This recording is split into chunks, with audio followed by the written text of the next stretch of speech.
see what's going on here with just a few minutes coming in with the governor's office. So just stand by with us as we continue to monitor what is happening at this live press conference in downtown Anchorage.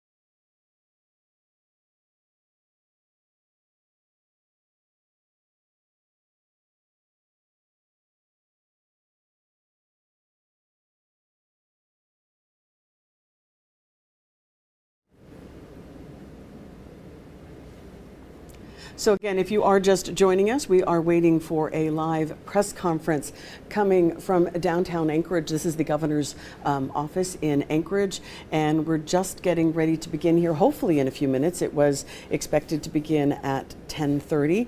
This will be the governor's, not only Governor Mike Dunleavy, but also Representative Nick Begich and Congressman Bruce Westerman. He is the House Committee on Natural Resources Chairman, and he, along with other members of the committee, have been around this state and looking at various parts of resource development in Alaska. So we expect to begin here in just a few minutes.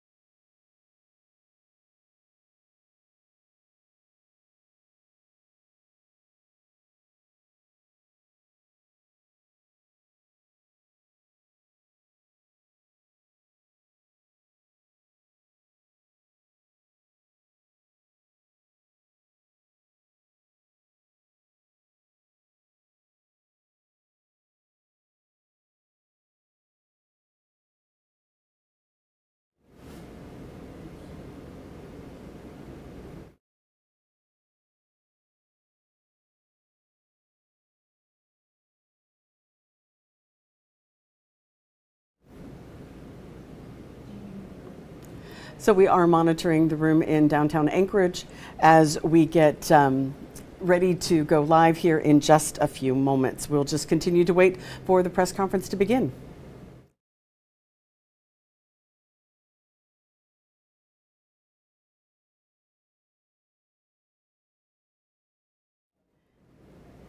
And it looks like they are getting ready to begin.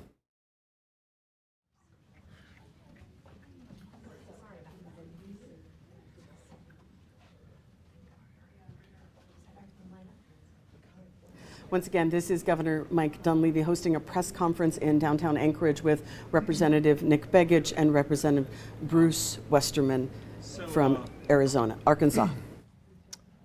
Where's Grant? Ready to go? Okay, awesome. So thanks for being here today. We got a special day. We got two events for Alaska. Alaska's been on the radar screen obviously a lot this year for a whole host of reasons. This is not a follow-up to the Putin-Trump get-together, just to let you know, okay? That's being worked in other angles, all right? But nonetheless, we were fortunate over the last several years, we meaning Alaska, to make friends with congressmen and women from other states in an effort to get them to understand what we're all about, and they helped us understand what their states are all about. So today you have a number of congressmen and women from across the country. Both Democrats and Republicans came up here to Alaska to understand it better. Some of our congressmen and women have been here before, been up on the slope before. They're taking a tour of the state. They'll be able to answer those questions. But what it does, and for you that are Alaskans, you know this, we go outside a lot, as we call it, outside the state of Alaska. We'll go down to Seattle, Chicago, Washington, all over the place. We kind of have a pretty good idea, and many of us came from other areas of the country. But oftentimes, if you've never been to Alaska, you can only imagine it, but by being here on the ground, you get to live it, you feel it, you understand it. And in that way, we can have conversations with congressmen and women that have been up here, and they can have conversations with their fellow congressmen and women as well that may not have been up here. And hopefully can correct records, hopefully can tell them their first-hand view of things up here. So it's really, really, really beneficial for us. And I really do appreciate them coming up. I appreciate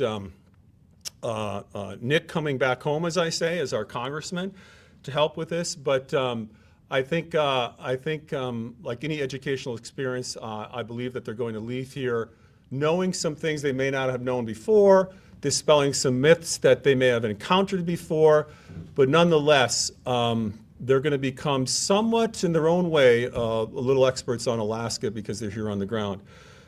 So what I'd like to do at this point is introduce a man that I consider a friend, and we've had, I think, a pretty good association here the last several years, is Congressman Westerman. Who's going to make a couple comments and talk about why the group is here, but make a couple comments about what they're looking at as well. But I always joke around with the congressman. I always joke around with the Senator Bozeman. When I was in rural Alaska, we would oftentimes get mail from Arkansas misdirected to Alaska because it's an AK and ARK thing. So I've never been down to Arkansas. I want to get there because I want to see where my mail used to originate from. But anyway. Terrific state, Arkansas. A lot of these folks, they're all coming from terrific states. Hopefully they'll be able to share some of that with you. But I would like to have Congressman Westerman come up, say a few words, and we're just grateful, and I'm not sure where he's at. Right here. Thank you very much. Thanks for coming. And this is just a little bit of a representation of our great state. We like to make things big up here. Well, thank you, Governor. Welcome, everyone. It's great to be here in Alaska. I'm Bruce Westerman, Chairman of the Resources Committee from the great state of Arkansas, which is AR. But for people in the press who didn't study hard in college, they often list my name as Bruce Westerman, AK. And we always know it's a bogus story if the headline starts with that. But I can tell you, if there's a state that I don't mind being confused with, it's the great state of Alaska. What a beautiful place you have. Governor, we've got to get you down to Arkansas, and maybe we can find some of your lost mail. I don't know where our mail is going to, but we get a lot of complaints about the postal office here as well. Now, we're really here this week to learn about Alaska, to be more informed so that we can make better decisions in the United States Congress and so that we can address issues that are not only important here in Alaska, but are important to the whole country. We are the Natural Resources Committee. Basically, everything we work on in this committee, you can find in Alaska, from energy to mining to Indian and Insular Affairs to water, wildlife. And we're trying to squeeze a lot in a week. And as you know, it's hard to see a lot of Alaska in a week, but we're getting up early and working late to make that happen. We'll be going back to D.C. next week, and I expect Alaska to still be front and center in the policy discussions that we talk about. To show you how important Alaska is, we've got around a dozen members from all across the country that came out here with us this week.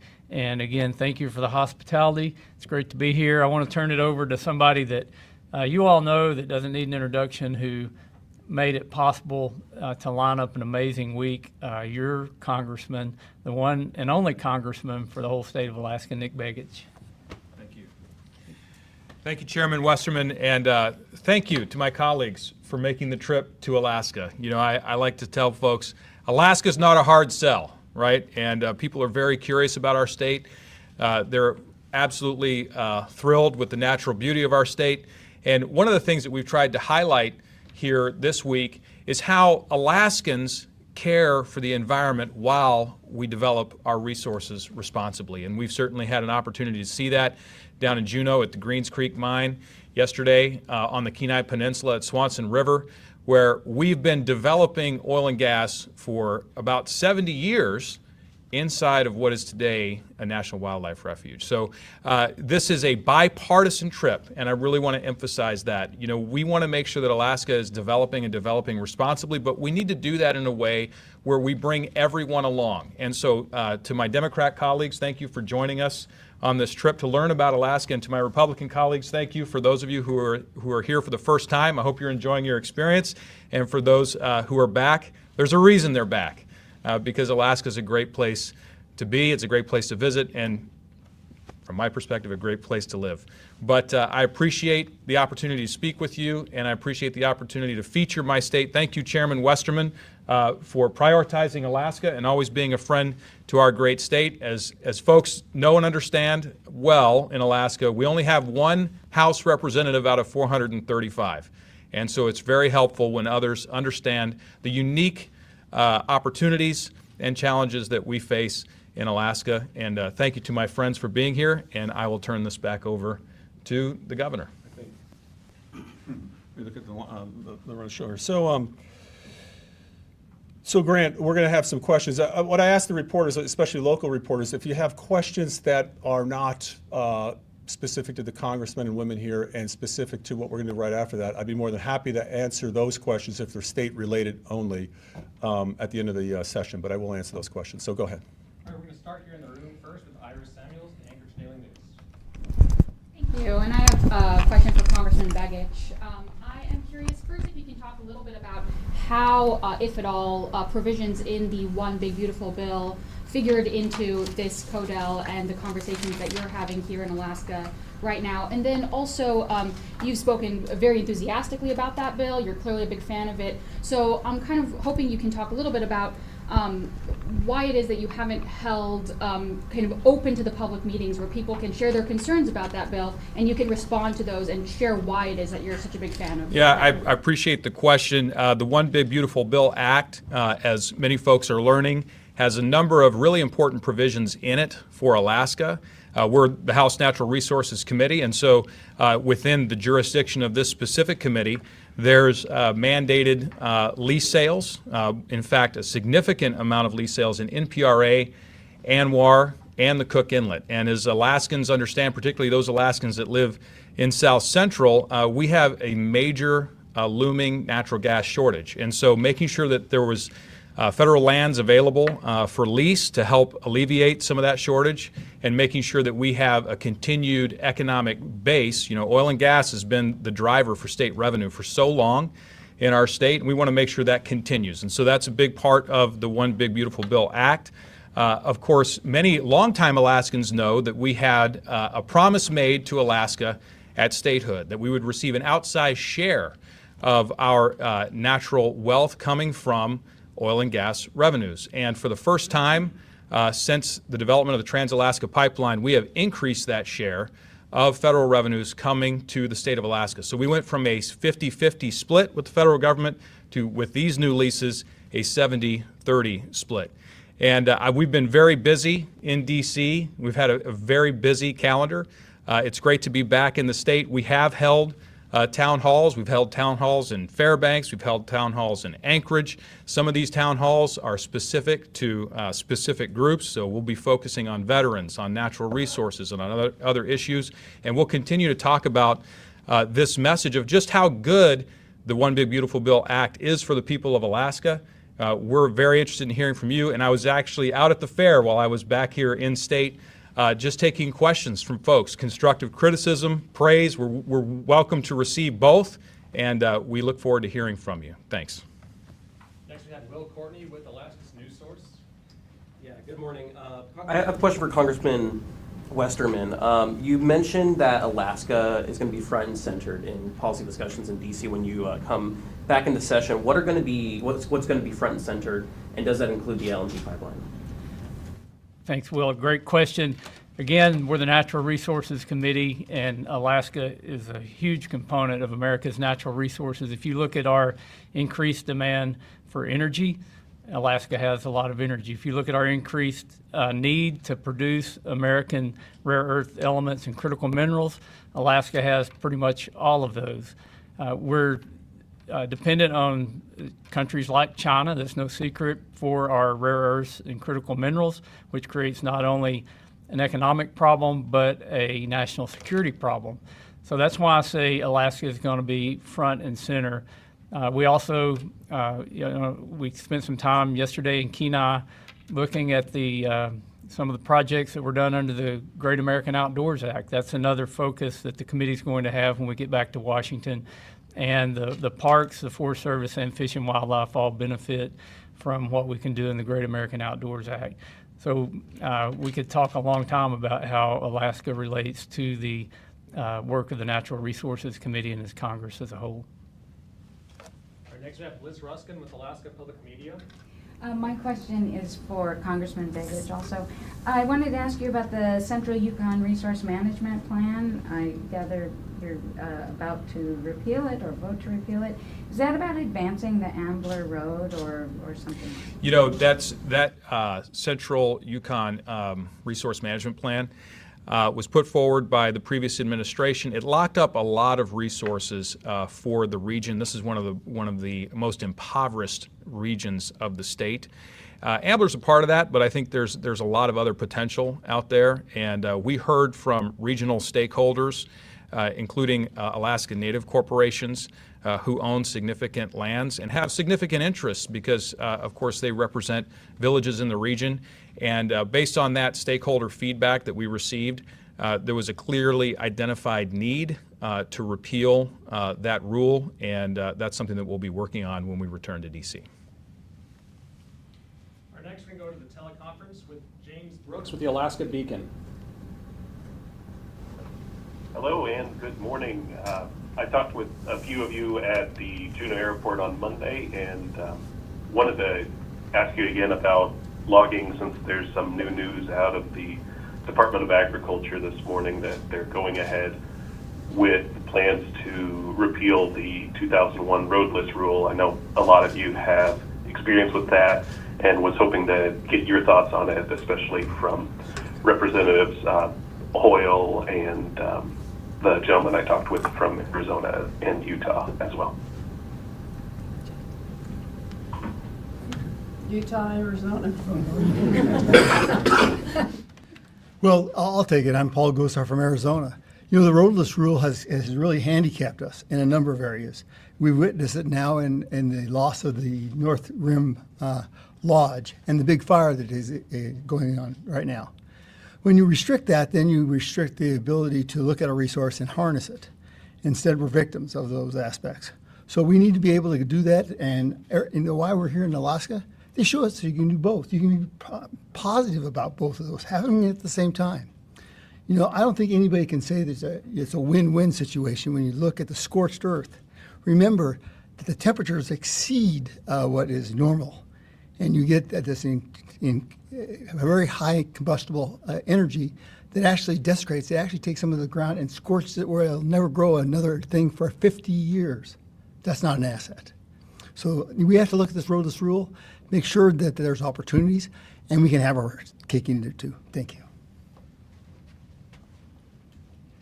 Hi, Celeste Malloy. I'm a Congresswoman from Utah, and I come from a state that has a really high percentage of public lands, much like Alaska, and one of the complaints my constituents have frequently is that the federal government manages a lot of our resources but isn't always great at listening to the people who live amongst the resources and what they want, what our rural communities need, and what our economies need. And this roadless rule decision is a direct result of complaints from people who live with the roadless rule about the unintended consequences it's having on economies and on resources. So I guess my statement would be that I appreciate what the administration is doing to respond to constituents and their needs.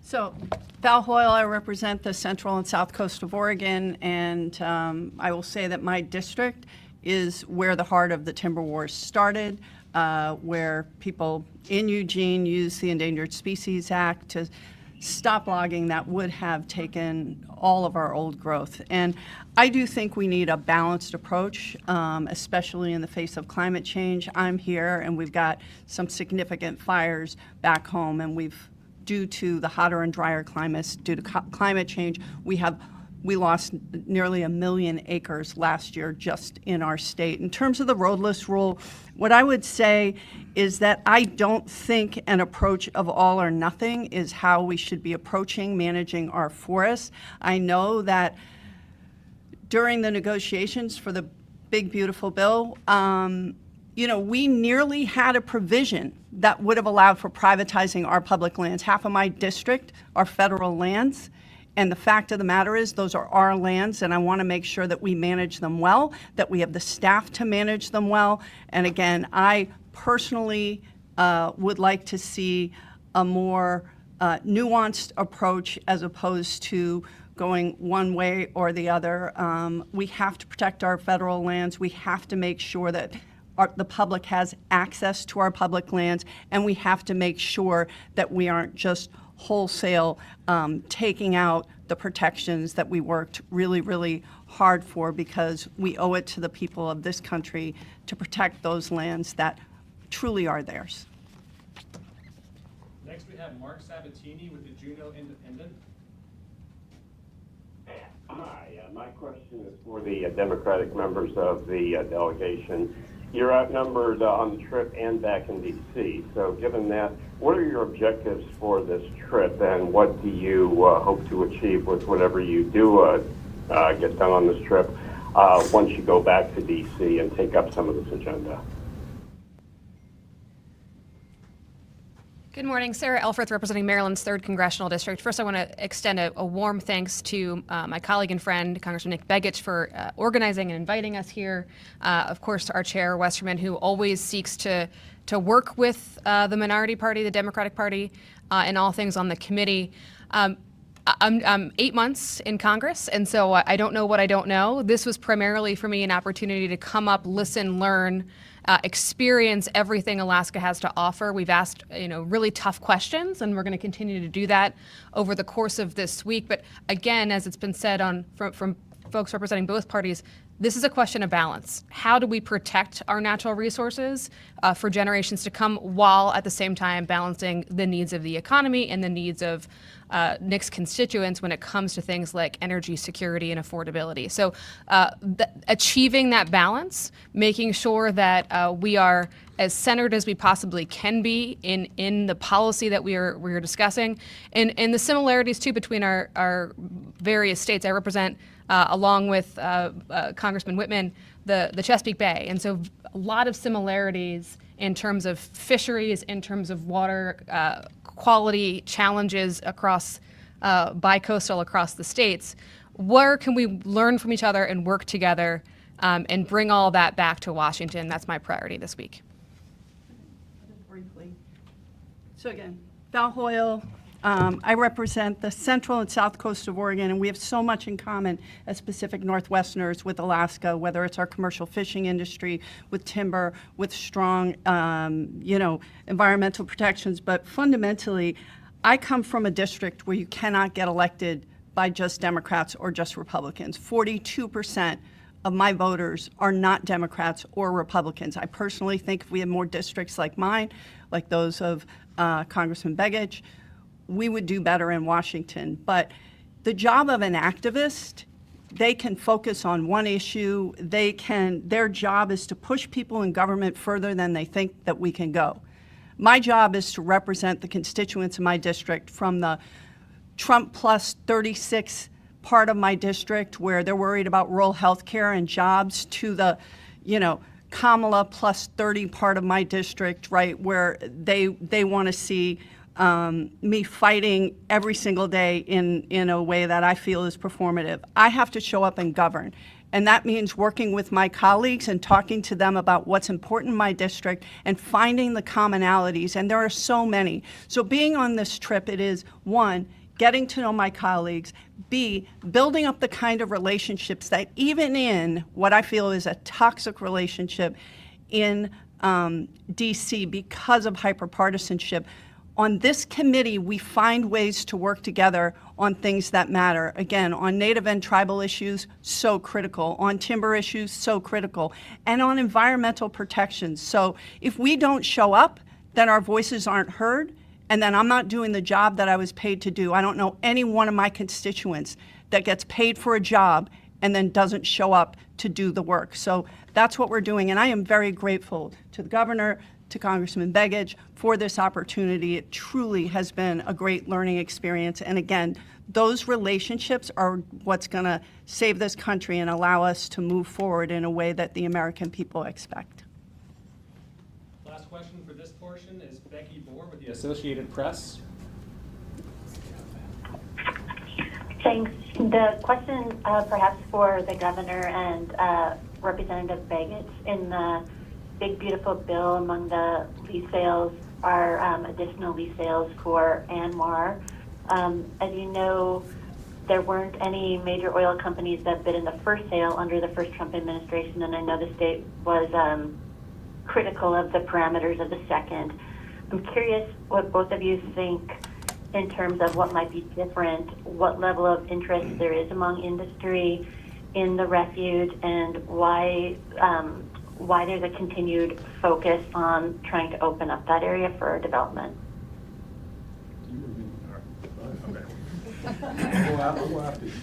We're looking at each other, Becky.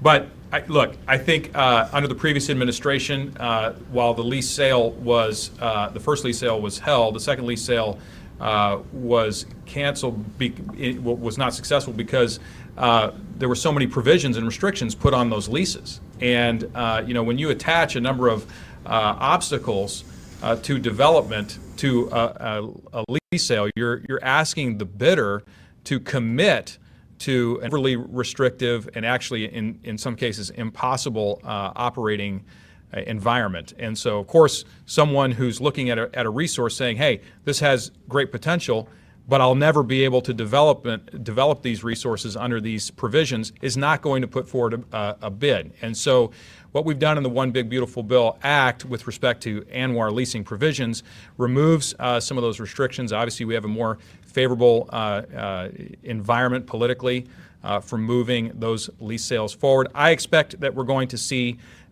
some bids on those from private industry. And I think there's good reason for that. We've known for decades that ANWR is highly prospective for oil and gas development, and I think we're going to see some really positive developments on the North Slope as a result of that. When you speak to the one native village in that area, Kaktovik, they want development. And so when we listen to the voices of the region, they want it. When we listen to Alaskans, they want it. And we listen to industry, they recognize, and they'll tell us that there are some pretty exciting opportunities within the coastal plain for Alaska, and I'll turn it over to the governor. Yeah, Becky, I would echo what the congressman said. You talk to the folks in Kaktovik, and they're excited about the prospects. You know, the inherent in the question, and I know, Becky, that it's a question that is resonating across the country. If investors didn't want to invest in ANWR then, why would they invest now? To be honest with you, when I talk to investors in the oil industry, they didn't feel that the support was there from the last administration. They didn't feel that there'd be the ability to do seismic, the ability to actually get in there and start to do the work. And so what has happened in this country over the last several decades, to be perfectly honest with you, is investors have been whipsawed so badly from one administration to the other, they're not sure what to think about the next 4 years. And that was one of the things I said to a number of federal legislators, and that is, we got 4 years under a different administration that is pro-development, but will that last? And how do we make sure that things like litigation aren't going to be used as lawfare?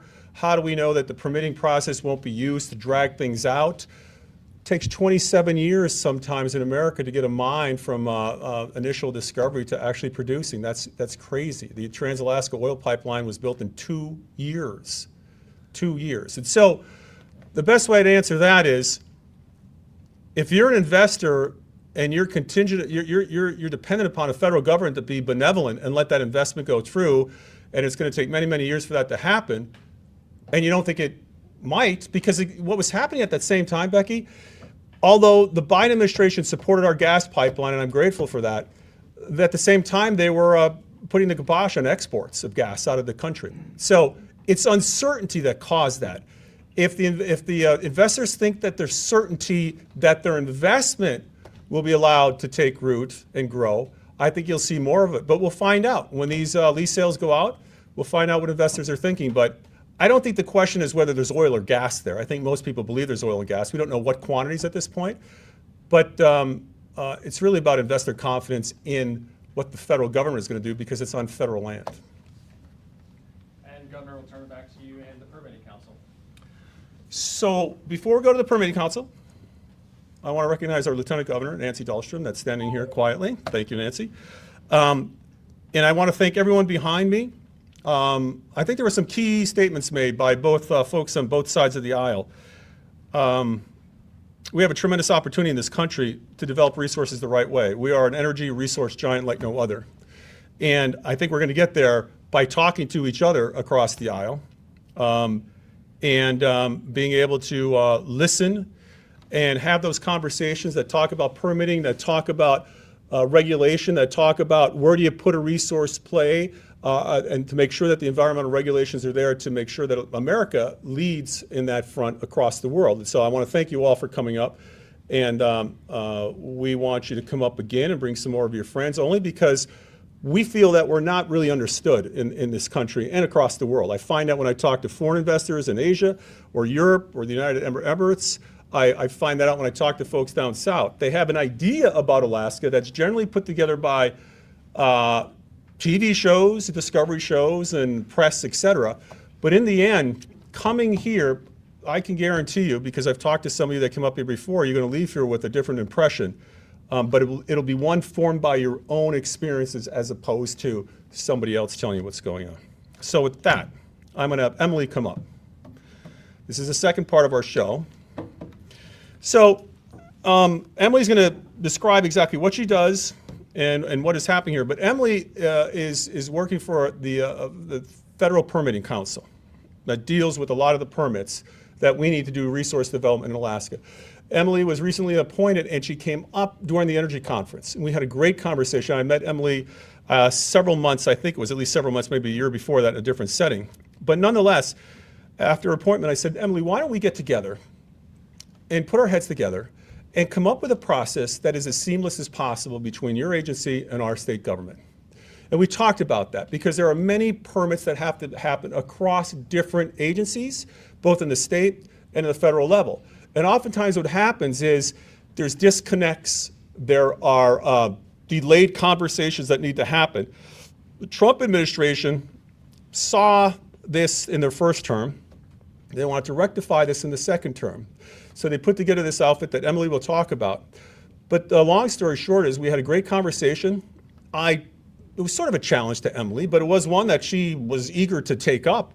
And that was, let's put together a pilot project. Let's let our agency and the federal government work with the state of Alaska and see what we can come up with to make things expeditious, to streamline things, to eliminate duplication. So again, that investors in these projects feel that they can get to a project sooner than later with the safeguards in there for the environment, but not with any unnecessary delays or people dropping the ball. So Emily, I'm going to have you come up and talk about what you do and how you view this project that we're working on.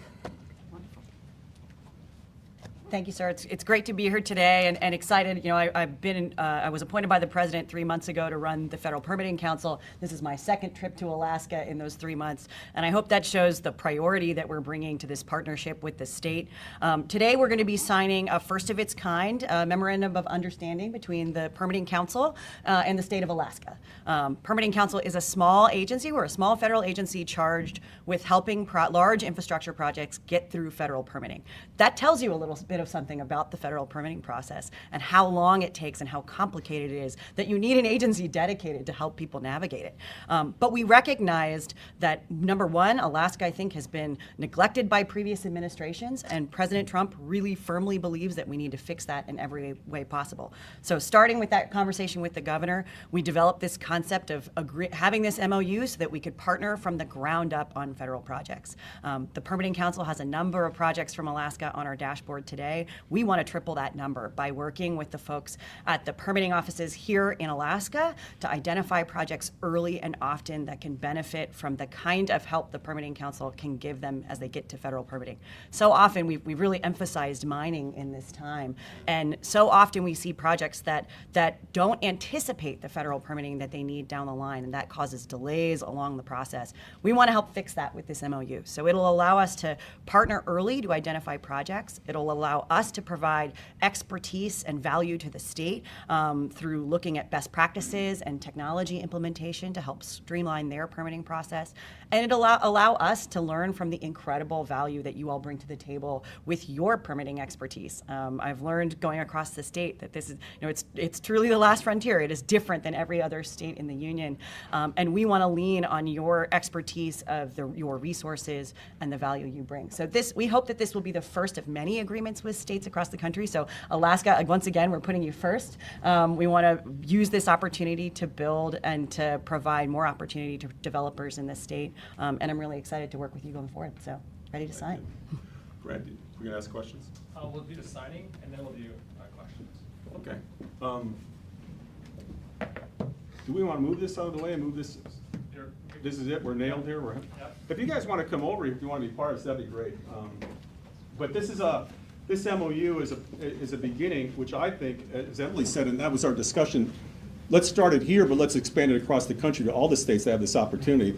And what we can do, the hope is come up with a common understanding on timelines, on routing, on duplication, so that it will make sense to investors instead of just being a myriad of confusion. So I want to thank Emily, I want to thank President Trump, and we're going to start something new, and the press should, and they're probably thinking, is this going to really go anywhere? Ask us in a few months where it's at, right? Yeah, absolutely. So it's not just a show. No way.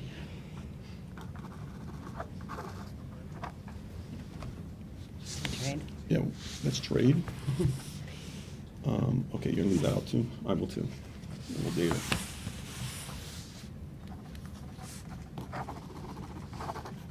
And today being the 27th, right? 27th. I had to look at my watch. Yeah.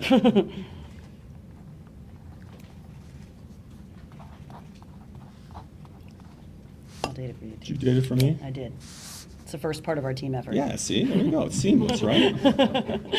So anyway, this is the beginning of what we think is going to be something that the whole country could use, all the states can use, and to make it simpler and better. In the last couple years ago, Joe Manchin, Democrat senator from West Virginia, and Senator Barrasso from Wyoming, both states that really do a great job, I think, in resource development and protecting the environment, tried to get a bipartisan bill passed on permitting. And it almost made it, but it didn't quite get across the finish line. It's our hope that this is part of that conversation and that there's a larger effort by the federal officials in Congress and in the Senate to do something like that. Because whether you believe in fossil fuels, whether you believe in renewables, we all believe in protecting the environment. By getting together and making things a little more streamlined helps everybody. Helps the consumer get low-cost electricity, helps us get cheaper minerals and metals, helps ensure our national security. So this is a beginning, and I just want to thank you Thanks, sir. for this.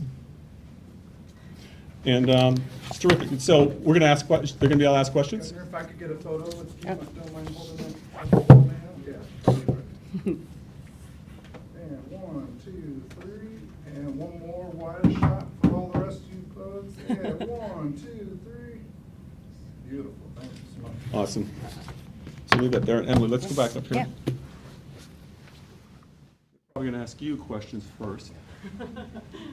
We'll continue with questions from the phone. First, we have Shane Lasley with Mining News North. Shane, if you have a question, go ahead.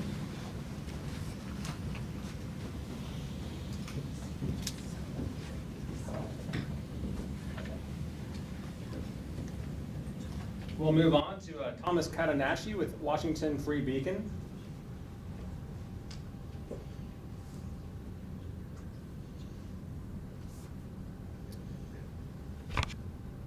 We will go on to Stephen Lee with Bloomberg Environment. Stephen, if you have a question, go ahead.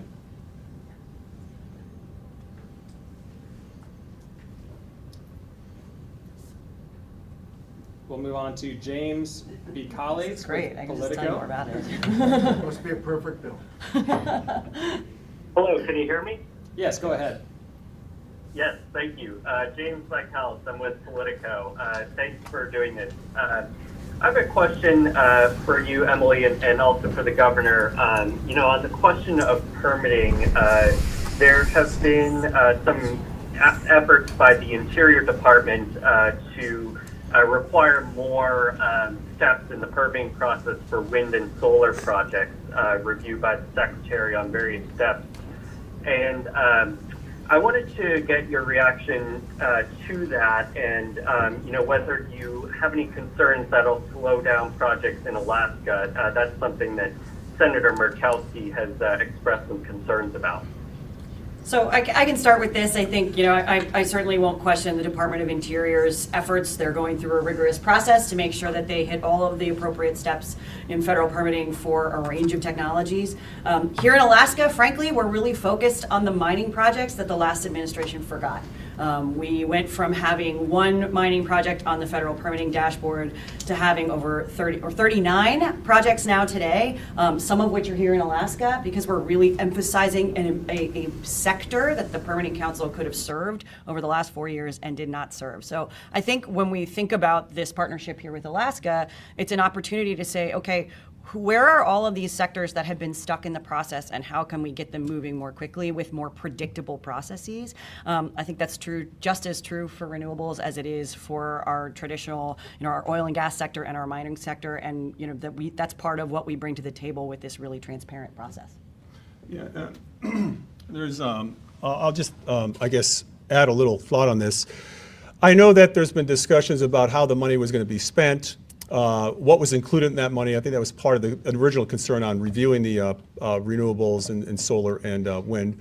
Alaska has about 3,800, I think, estimated gigawatts of power, including wind, solar, geothermal, tidal right outside here. So, we have a real opportunity. We have a lot of potential to benefit from that. But I guess the question that some in the federal government and some of the agencies are looking at is whether that cost per kilowatt is worth it in some areas, and what's going to be involved, I guess, going forward in the permitting process. And that you're going to have to ask those folks directly. But I think we all see opportunities in that area, but we also see opportunities in the fossil fuel areas like we're doing here in the state of Alaska with our oil renaissance as well as our gas line.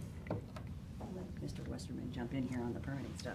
Yeah. This is Bruce Westerman. I just wanted to let you know that we've got a bipartisan bill called the SPEED Act that's really looking at how to streamline permitting so that we can get these projects moving. And the goal of the SPEED Act is to have a, if you will, a blind process where it's independent of technology, it's independent of what kind of energy or what kind of infrastructure project you're trying to develop, but it gives everybody a fair shot to come in and get a permit done in a relatively short amount of time. This will be beneficial to traditional energy, to new kinds of energy. It'll be beneficial to transmission projects, both for oil and gas and for electricity. It'll be beneficial when we look at doing things like building infrastructure in our country, and it'll also be beneficial to managing our forests. So this is something that's needed.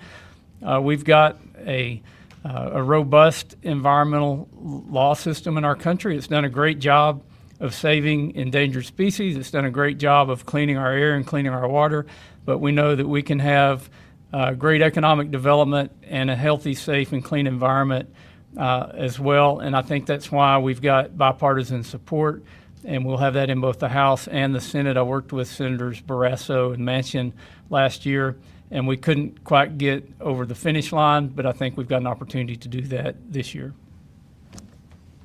Next we have Maydeen Marino with the Washington Examiner. If you have a question, go ahead.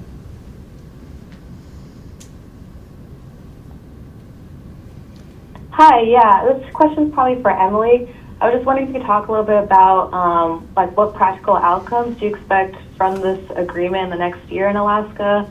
I don't know if you could talk a little bit more specifics about certain projects you're hoping to kind of push forward. Yeah, so I think we see this as a way to really grow our existing relationship with the state of Alaska. We have 5 projects on the dashboard now that we've been able to provide transparent and clear permitting timelines for. We really want to grow that number. There's so much opportunity here, particularly in the sort of the mining development sector, but in other sectors too, where projects frankly are getting stuck in the process, where the federal government doesn't have the opportunity to access that state expertise and knowledge that we need need to be able to build our permitting in a quick way and be efficient. And frankly, where we can perhaps provide some expertise and best practices to the state to speed the state permitting process. So much of this is really identifying potential projects early and often, and then providing that transparency so project developers can get out and raise the kind of capital they need to develop the resources here in this state.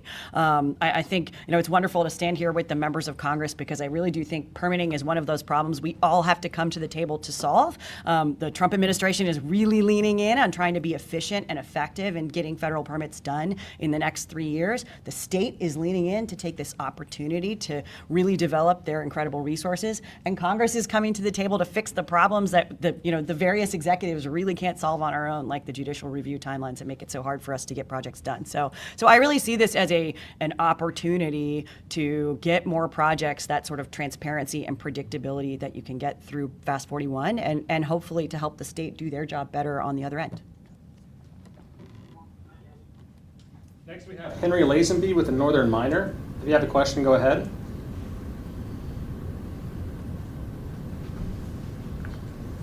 All right, we do have more questions in the room. Next we have Ira Samuels with the Anchorage Daily News.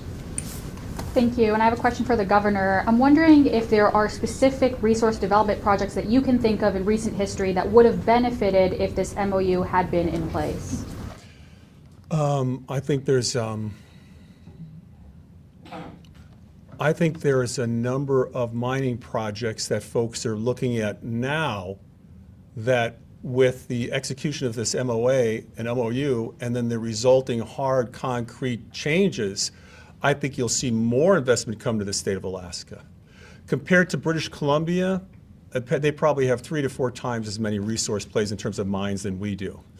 The Fraser Institute, because of the work we've done internally, just rated us, I think, a couple weeks ago as number 3 in the world for permitting of resource projects, especially mining. There's been a lot of work internally on that.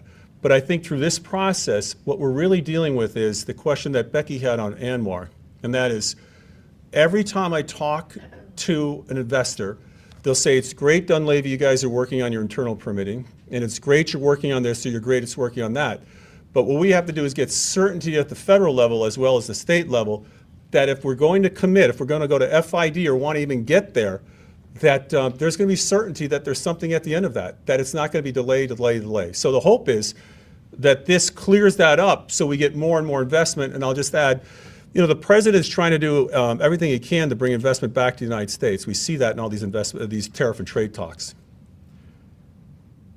The last thing the president's going to need and we're going to need is some of these foreign investors saying, you asked us to put money in the United States of America in places like Alaska, but your permitting processes and your lawfare is not going to help us return $1 on our investment. So, in answer to your question, I'm not trying to evade the question. I think we could have had a lot more investment in the state of Alaska and a lot more mining activity if we had a streamlined, quick, understandable, and permitting process with certainty on timelines and results. I'm sure there are, I'm being honest with you, I'm sure there are mining concerns right now screaming through their phones saying, our project, Dunleavy, or this project, but I think that's better answered by the actual investors that either haven't invested in the state of Alaska or would. There's that would be the best way to answer, to be honest with you. Last question is Mark Sabatini with the Juneau Independent. Hi, this is probably a question for Emily, perhaps for the governor and the delegation as well.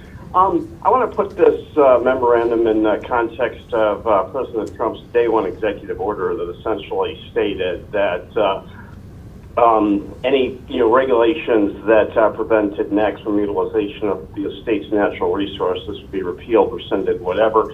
My question is why would this be needed, or what will it achieve that his executive order isn't? And perhaps along those lines, to what extent has that executive order achieved any of its goals so far?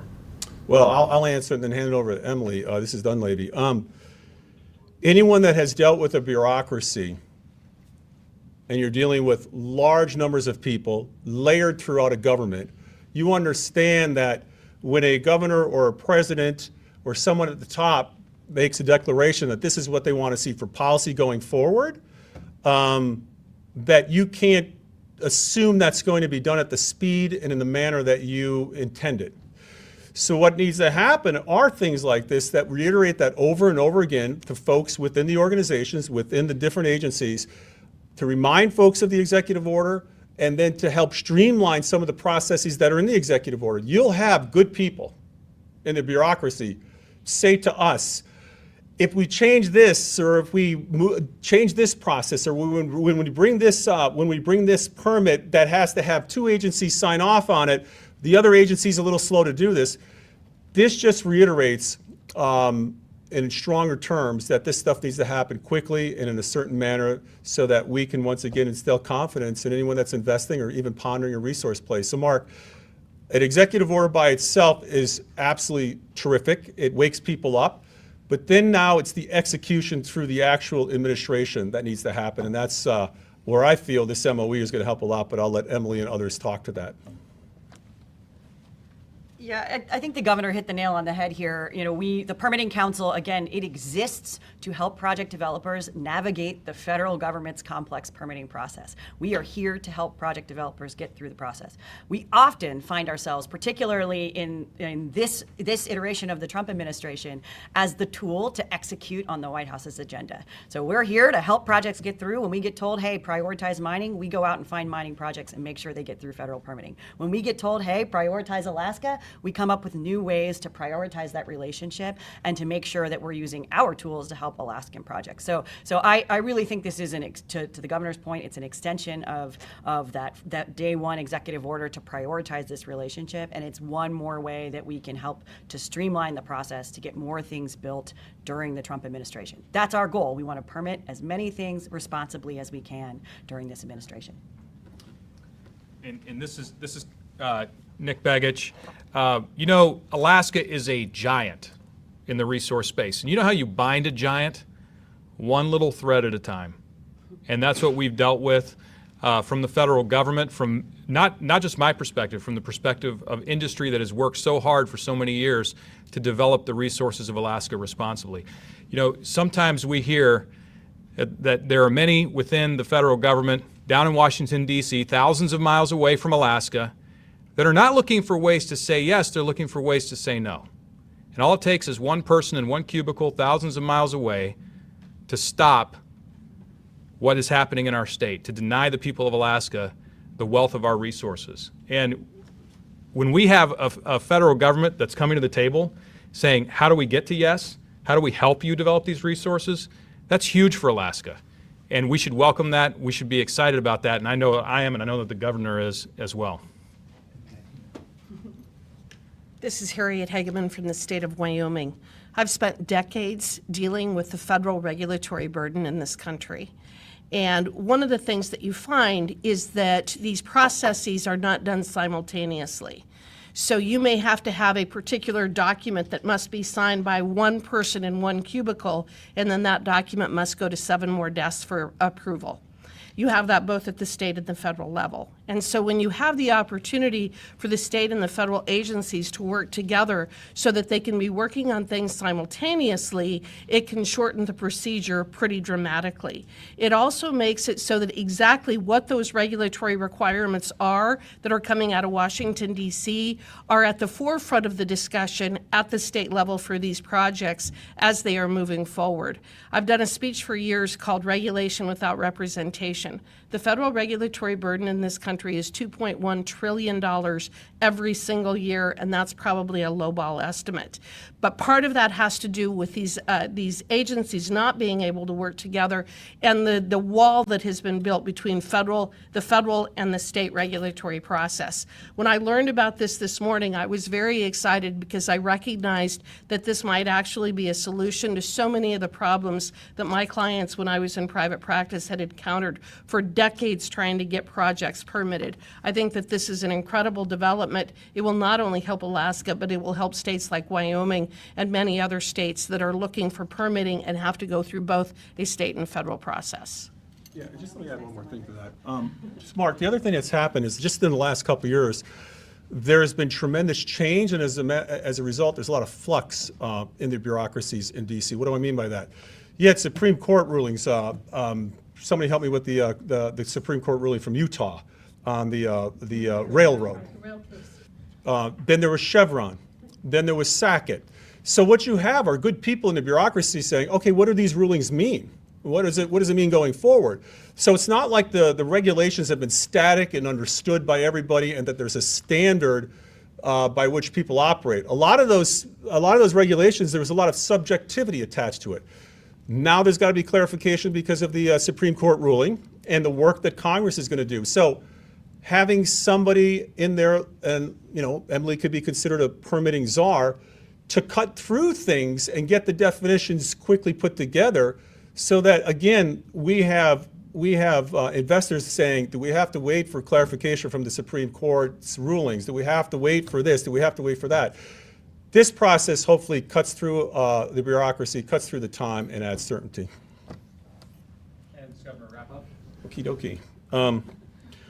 So it's, again, always great to have policymakers come to Alaska, policymakers that will have an impact on policy associated with Alaska.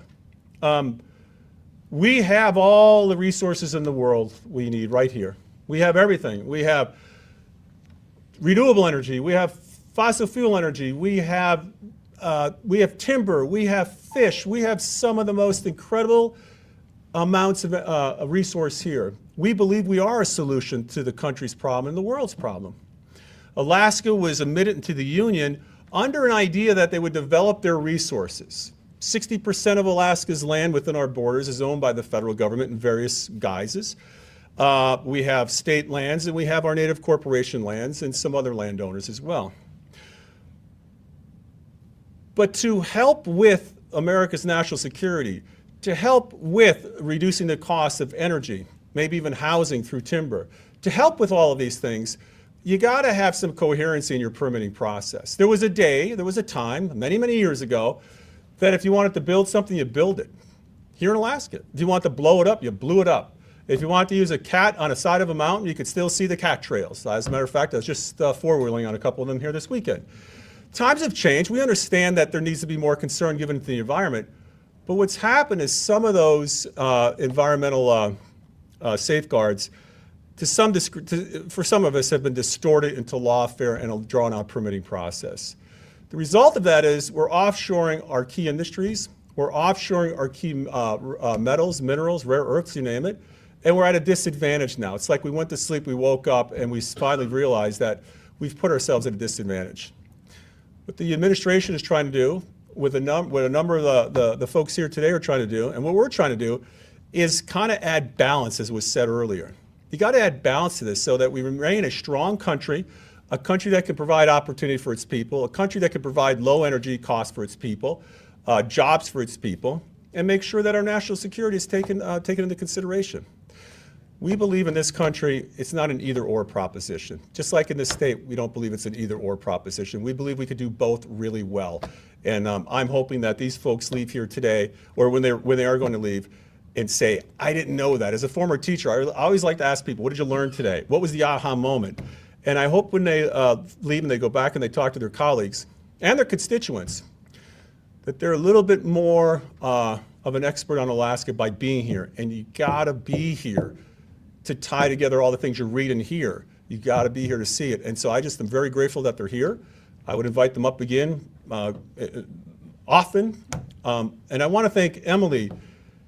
It's great to have somebody with a new set of eyes on a problem, because they believe that anything is possible, and that's what this country was all about, it's opportunity and possibilities. And to have her come up here and say, come to the energy conference and say, let's work together on some stuff.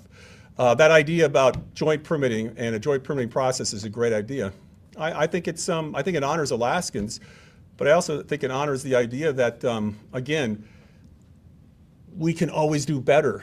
We can always be better. And I think that's what this is about. I think that's what the administration in Washington is about. And I think that's what the folks behind me of both parties is about. How do we make things better for our people? So I'm just glad they're here. And Emily, I'm glad you're here. And so with that, I want to thank you. All right? These guys are going to lead you out. And there you have it. That is Governor Mike Dunleavy wrapping up a press conference that contained